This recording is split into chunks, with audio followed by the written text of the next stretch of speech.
Всем с вами снова Аквамен.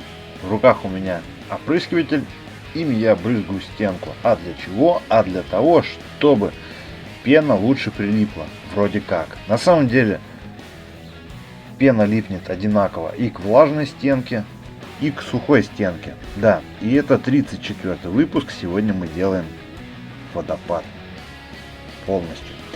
Так, для начала необходимо всю заднюю стенку хорошенько пропенить. Это пропенивание будет у нас основой нашего фона. Вот так вот у нас получилось. Пропенивайте хорошо, пены не жалейте. Далее для декорирования мы выбрали камушки различные, рассортировали их по цвету, размеру.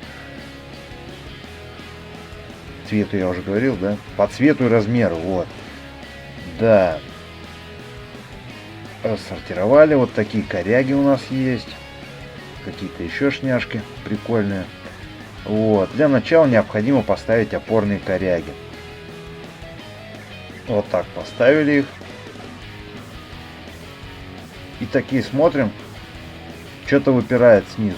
Так быть не должно. Если выпирает, надо это выпирание убрать. Убираем наше выпирание. Наш выпер. Стаместкой, ножовкой. Можно ножом. В общем-то, срезаем все то, что мешает нормально положить корягу. Тук-тук-тук-тук-тук. Тук-тук-тук-тук-тук. Тук-тук-тук-тук-тук. Все вот так вот у нас получилось. Выбоина такая. Ставим, отлично легла. Как будто там всю жизнь пролежала. Далее пытаемся поставить на место нашу вторую корягу.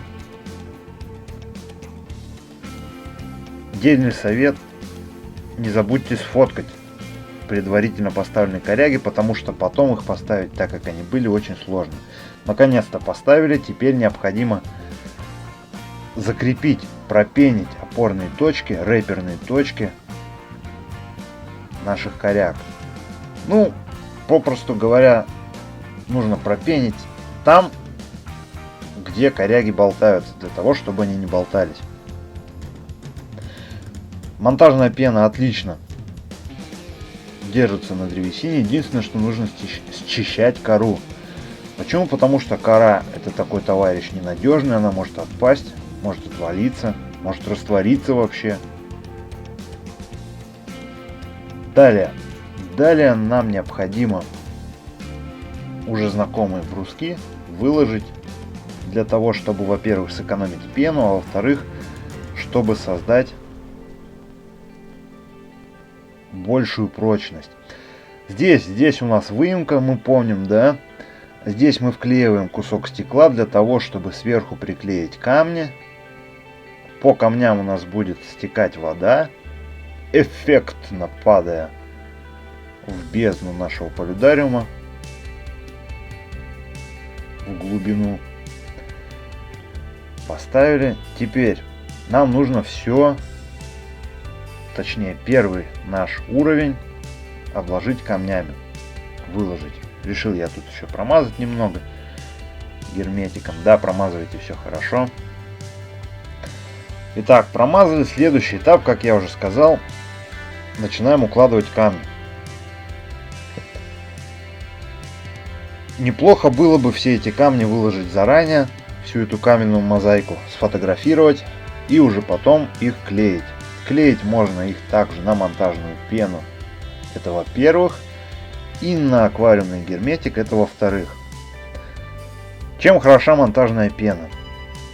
Она расширяется, друзья, и очень даже неплохо, поэтому стоит рассчитывать объемы выдавленной монтажной пены, чтобы потом не соскабливать ее с камней.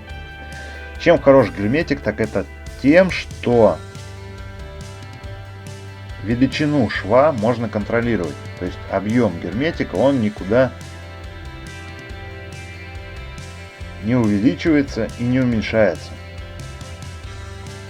А можно клеить и на пену, и на герметик. Но это вообще уже шик. Но мы так можем сделать. По крайней мере, попробовать. камням пена тоже клеится хорошо, герметик клеится еще лучше. Камни необходимо заранее промыть от пыли. Снизу, как мы видим, перед всей этой каменной укладкой необходимо проложить листы для того, чтобы камень, если вдруг упал, он не выбил наше переднее стекло. Листы и газеты, можно ткань положить. Вот. Далее лезвием срезаем все неровности и клеим мелкие части. Для этого мажем герметик, промазываем ее палкой или пальцем. Сначала клеим крупные камни, затем камни поменьше, и в конце почти что пылью мы все это обсыпаем, чтобы не было видно герметика. Герметик, как вы видите, у нас черный, для того, чтобы не просвечивал белый цвет монтажной пены. Черную монтажную пену я не нашел в продаже. Бывает, но очень редко. Очень редко. Да. Хочу заметить, что дно тоже необходимо подровнять. На него мы тоже будем клеить камушки. Тем же лезвием его подровнять необходимо. Тут все то же самое. Мажем герметик, размазываем пальцем. И далее сначала крупные камни, потом камни поменьше и пыль. Для большего удобства очень большие камни мы сначала долбили, затем распределили по 3 фракциям. И это очень удобно. Такой палочкой мы там намазюкиваем.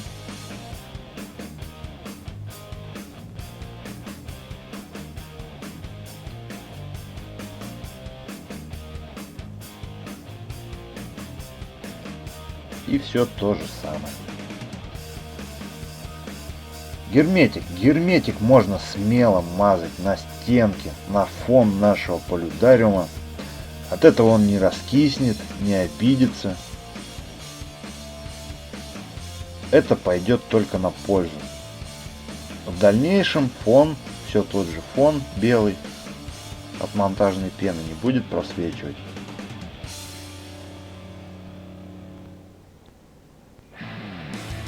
Все вот так вот шаг за шагом.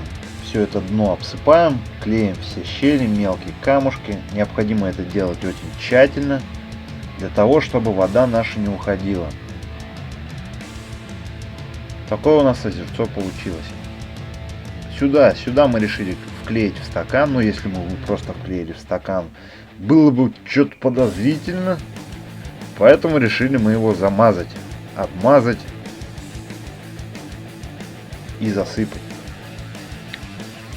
Распределяем герметик и обваливаем его в заранее подготовленной смеси. Что это за смесь? Это не что иное, как покупная земля, почва-грунт из садового магазина. Там есть всякая кокосовая волосня,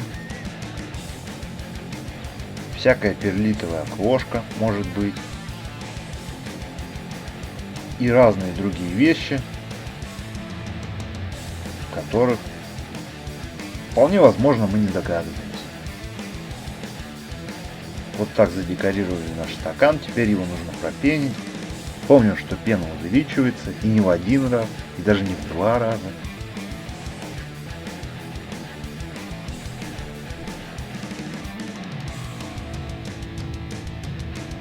Красота. Далее нам необходимо начать подготовку для нашего 2-го уровня, 2-го озерца. Озера небольшого. Лужицы, проще говоря. Для этого наращиваем нашу заднюю стенку. Берем корягу, в нашем случае такую. Она будет служить ограничителем нашего балкона. И корягу припениваем. Припениваем, чтобы не болталось. Хочу отметить, что водопад — это, пожалуй, самая трудоемкая часть в нашем полюдариуме. Почему? Потому что каждый камушек приходилось вложить так, чтобы он выглядел более-менее реалистично. Очень долго регулировать ток воды, приклеивая различные камушки, коряшки. Но оно того стоит.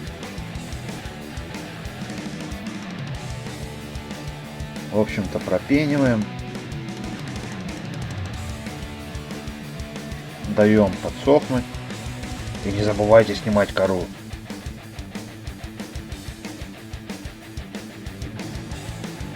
И выкладываем дальше всю ту же каменную мозаику.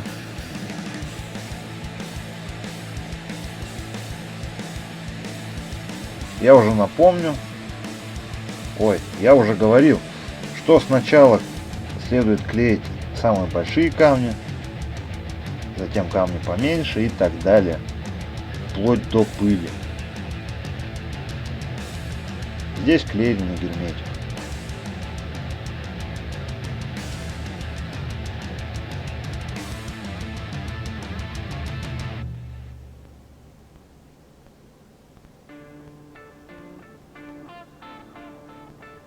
Там мелкие камушки приклеиваем.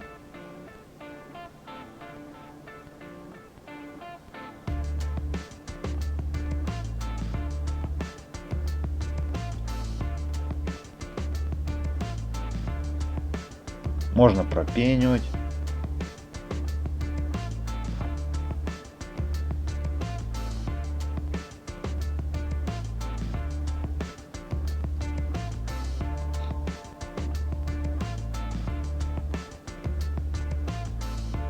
Вообще можно было водопад взять и вырезать, прямо так сказать, из скалы. Змея, змея! Нет, это шланг. Шланг нам нужен для того, чтобы подавать воду. Примерно размечаем, закрепляем камушком и тоже пропениваем.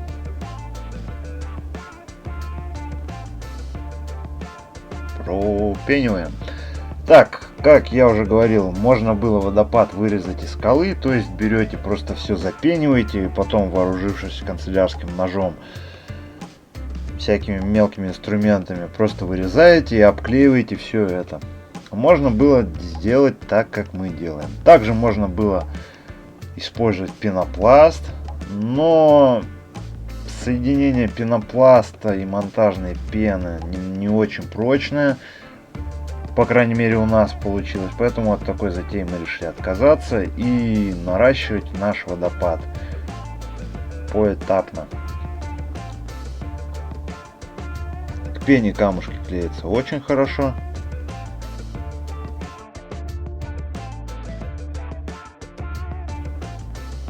Итак, все сделали. Необходим пробный пуск.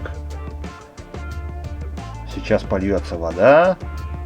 Вода, выходи. Чё там, вода? Давай.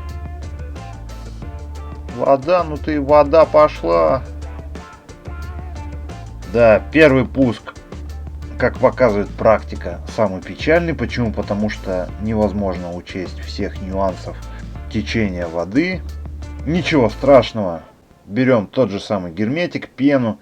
Проклеиваем всякие дырки, регулируем камушками, приклеиванием камушков этот ток воды. Да, вы видите уже справа какие-то емкости приклеены, о них я расскажу в следующих видео. Вот такой водопад у нас получился, вода в принципе журчит, это не самый мощный напор. В общем-то неплохо. Спасибо, что были с нами, подписывайтесь на канал и вступайте в группу, ставьте пальцы вверх. До новых встреч, друзья!